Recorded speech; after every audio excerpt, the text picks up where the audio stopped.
Bangla cinema ও serial জগতের জনপ্রিয় অভিনেত্রী শ্বেতা ভট্টাচার্যের পড়াশোনা কতটুকু জানেন? নাচের মঞ্চ থেকে কেরিয়ার শুরু, আর আজ বাংলা ধারাবাহিকের অন্যতম জনপ্রিয় মুখ অভিনেত্রী শ্বেতা ভট্টাচার্য। নিজের প্রতিভা, পরিশ্রম এবং অভিনয় দক্ষতার জোরে খুব অল্প সময়ের মধ্যেই দর্শকদের হৃদয়ে আলাদা জায়গা করে নিয়েছেন তিনি। ডান্স রিয়েলিটি শোয়ে অংশগ্রহণ করে প্রথমবার দর্শকদের নজরে আসেন শ্বেতা। এরপর থেকেই ধীরে ধীরে শুরু হয় তার অভিনয় জগতের যাত্রা।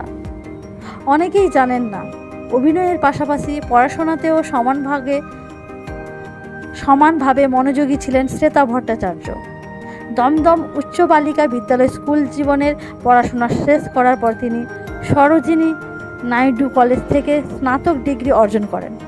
শুধু তাই নয়, নাচের প্রতি ভালোবাসা থেকেই রবীন্দ্রভারতী বিশ্ববিদ্যালয় থেকে নৃত্যে পড়াশোনাও সম্পূর্ণ করেন তিনি। নাচ ও অভিনয়, এই দুই প্রতিভার মেলবন্ধনেই গড়ে উঠেছে শ্বেতার সফল কেরিয়ার। ইতিমধ্যেই তিনি অভিনয় করেছেন বাংলা টেলিভিশনের 9টি জনপ্রিয় ধারাবাহিকে মুখ্য চরিত্রে।